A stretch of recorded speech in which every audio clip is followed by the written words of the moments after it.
Hello students, BA part third का जो हमारा पेपर है, first paper western political thinkers, पाश्चात्य राजनीतिक विचारकों की जो हमारी एक श्रृंखला चल रही है, उसमें कल की क्लास में हमने जॉन लॉक पे चर्चा करी थी और आज उसके आगे हम एक प्रमुख विचारक जर्मी बेंथम, जिनका कालखंड 1748 से 1832 ईसा पूर्व तक मानते हैं। बेंथम एक उदारवादी और मानवतावादी विचारक हैं और ये उस प्रकार वैसे व्यक्ति थे जो व्यक्तियों से ही नहीं बल्कि पशुओं से, प्रकृति से भी प्रेम करते थे। और अगर उनके व्यक्तित्व के बारे में हम चर्चा करें तो हम ये कह सकते हैं कि वो एक दार्शनिक नहीं अपितु एक सुधारक भी थे और मानव को दुखी देख करके उन्हें बहुत ज़्यादा दुख होता था, इसलिए वे समाज को सुधारना चाहते थे। और इसके लिए वो जो उस समय की जो कानून व्यवस्था थी या जो भी क्रूअल लॉज थे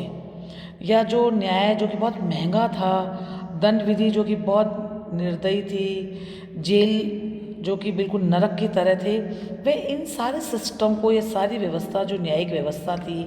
उसको सुधारना चाहते थे। बेंथम ने न केवल अपने इंग्लिश कानूनों, इंग्लैंड की ही बात कर रहे हैं, तो उनका जन्म भी वहीं पर हुआ है, तो हम उनकी बात करें कि वहाँ पे इंग्लिश कानूनों और दंड विधान के बारे में उन्होंने काफ़ी कुछ लिखा और इसके साथ ही साथ उन्होंने France, America, even Bharat, Chile, Mexico जैसे देशों के लिए भी एक विधि संहिता है ना, एक कोड ऑफ कंडक्ट बनाने का प्रयास किया। रिसर्च से जर्मी बेंथम को बहुत अधिक लगाव था और अपने वसीयतनामे में उन्होंने अपने शरीर को भी जीवन साथियों के लिए दान कर दिया और ऐसा भी कहा जाता है कि उनका अस्थिपंजर आज भी लंदन के संग्रहालय में सुरक्षित पड़ा हुआ है। जर्मी बेंथम अपनी रचनाओं के कारण जो पुस्तकें उन्होंने लिखी, इसलिए वो देश विदेश में बहुत विख्यात हुए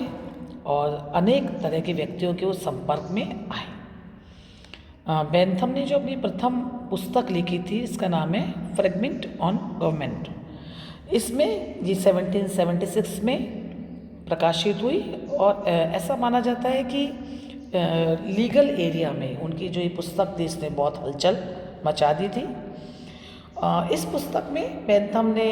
इस बात पर बल दिया कि आज के कानूनों को आज के लेजिस्लेटर्स के द्वारा आज की आवश्यकताओं की पूर्ति के लिए निर्मित किया जाना चाहिए और इन सब कानूनों की एकमात्र कसौटी अधिकतम व्यक्तियों का अधिकतम सुख होना चाहिए। तो इसका मतलब बेंथम ये कह रहे हैं कि किसी भी सिद्धांत या किसी भी कानून या किसी भी परंपरा रूढ़ी जो चली आ रही है उसकी उपयोगिता है, इसलिए नहीं है क्योंकि वो हिस्टोरिकल ये लंबे समय से चली आ रही है, बल्कि वर्तमान में वो मनुष्य को लिए कितनी फायदेमंद है, उसको कितना सुख दे रही है, इससे वो या वो कितनी उपयोगी है,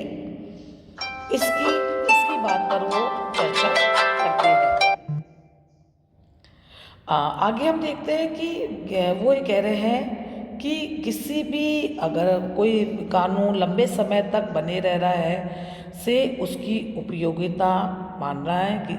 सिद्ध होती है कि वो एक लंबे समय से चला रहा है वो कानून, लेकिन साथ ही साथ हमें इस बात को भी स्वीकार करना चाहिए कि किसी भी कानून की उपादेयता या उसकी उपयोगिता इस बात पर है कि वो उसकी कितनी उपयोगिता है या वो समाज और व्यक्ति के लिए कितना हितकर है। तो हम शुरुआत में इस बात को समझ पाते हैं कि जर्मी बेंथम जो हैं वो एक उपयोगितावादी विचारक है जो यूटिलिटेरियनिज्म पर अपने विचारों को बताते हैं। और अगर हम उनके बारे में देखें कि बेंथम कोई उपयोगितावाद के कोई फाउंडर नहीं है, इससे पूर्व भी जो ये उपयोगितावाद पे चर्चा डेविड ह्यूम, प्रिस्टले आदि विचारकों ने काफ़ी इसके बारे में अपने विचार प्रकट किए हैं। और जब हम एपिक्यूरियंस फिलॉसफी की बात करते हैं तो वो भी मनुष्य के सुख कि मनुष्य सुख प्राप्त करना चाहता है और दुखों से दूर रहना चाहता है, इसके बारे में चर्चा पहले भी हो चुकी है। तो हम देखते हैं कि 17वीं और जो 18वीं शताब्दी के अनेक विचारक हैं जिनको भौतिकवादी लेखक कहते हैं, इन्होंने सुख की प्राप्ति को मनुष्य के जीवन का लक्ष्य स्वीकार भी किया है। लेकिन हम ये देखते हैं कि बेंथम से पहले भी, जब हमने कहा कि डेविड ह्यूम, प्रिस्टले जैसे विचारक है, या एपिक्यूरियंस की जो फिलॉसफी थी, इस पर भी मनुष्य के सुखवाद पर या उपयोगितावाद के सिद्धांत पर चर्चा हुई है। लेकिन इस तथ्य के बावजूद भी जेरेमी बेंथम को ही हम उपयोगितावाद का एक प्रमुख प्रवर्तक या फाउंडर के रूप में देखते हैं, क्योंकि बेंथम की जो ये धारणा कि अधिकतम व्यक्तियों का अधिकतम सुख, यद्यपि उन्होंने अपने पूर्ववर्ती विचारकों से इस विचार को लिया है, लेकिन बेंथम ही वो विचारक है जिन्होंने अपने पूर्व के जितने भी उपयोगितावादी विचार थे, उनके राजनीतिक चिंतकों ने जो बात की थी उपयोगितावाद के बारे में जो बात की थी, बेंथम ही एक ऐसे विचारक हैं जो अधिकतम व्यक्तियों के अधिकतम सुख का जो ये जो फेज़ है या फ्रेज़ जो है, वो इसको राजनीतिक और सामाजिक संस्थाओं के मानदंड के रूप में प्रस्तुत कर रहे हैं। मतलब वो ये कह रहे हैं कि कोई भी पॉलिटिकल सिस्टम, कोई भी सोशल सिस्टम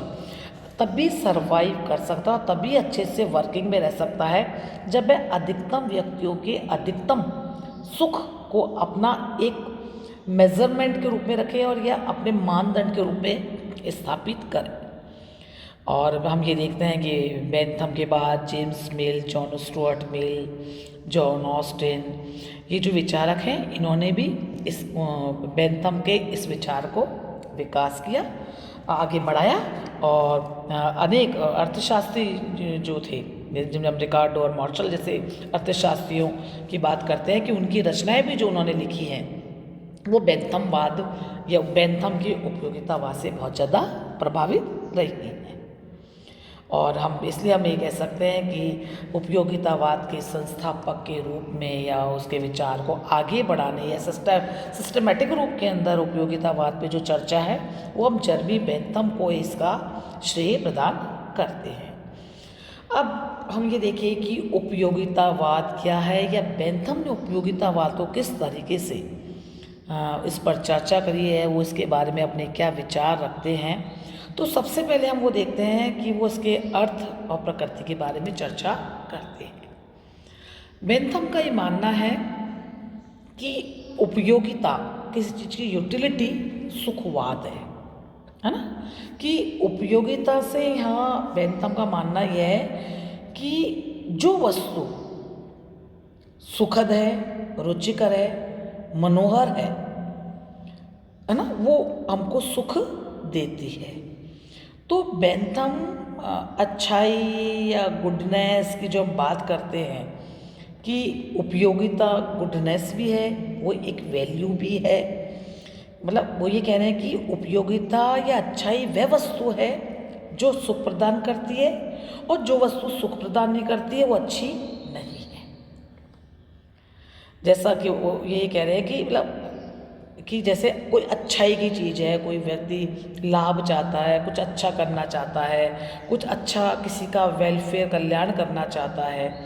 और इसके विपरीत जब हम बात करते हैं छल की, पीड़ा की, बुराई की, तो ये कार्य गलत है। तो ये कह रहे हैं कि किसी चीज़ की उपयोगिता या जो है ना वो हमको सुख प्रदान करती है तो बहुत अच्छी है हमारे लिए। दूसरी बात,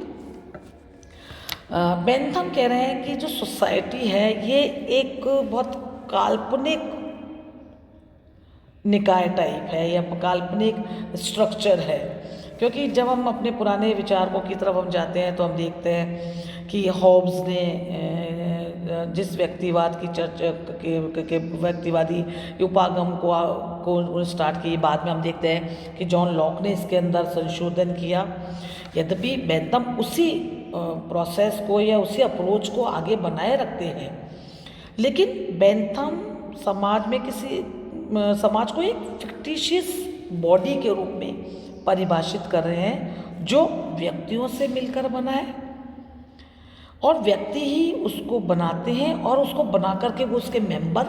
बन जाते हैं। यानी कि वो ये कह रहे हैं कि समाज का हित जो व्यक्ति जिन व्यक्तियों ने इस समाज को बनाया है उन व्यक्तियों के हितों के जोड़ के आगे कुछ भी नहीं है जिसके वो मेंबर बने हुए हैं। तो अगर हम बेंथम की इस धारणा को देखें तो हम इस बात को ऐसे समझ सकते हैं कि समाज वो ही अच्छा है जो अगर वह व्यक्तियों के लिए अच्छा है, क्योंकि जिन व्यक्तियों ने एक साथ मिलकर के सोसाइटी का निर्माण किया है, अगर वो समाज व्यक्तियों के सुख का भागीदार बनता है या उसके सुख को बढ़ाने वाला है तो समाज की यूटिलिटी है या समाज की एग्जिस्टेंस है। तो हम यहाँ देखते हैं कि वो एक सोसाइटी को एक काल्पनिक या फिक्टिशियस बॉडी कह रहा है। वो कहता है सोसाइटी क्या है, ये व्यक्तियों ने स्वयं बनाया और उसको बना करके वो खुद उसके मेंबर बन गए और अब वो ये चाहते हैं कि सोसाइटी उसके भले के लिए या जो उसके निर्माण करता है उनके भले के लिए कार्य करे। तीसरी बात अपने उपयोगितावाद में जो बेंथम जिसकी चर्चा कर रहे हैं, इस बात को हम कल की क्लास में आगे बढ़ाएंगे। धन्यवाद।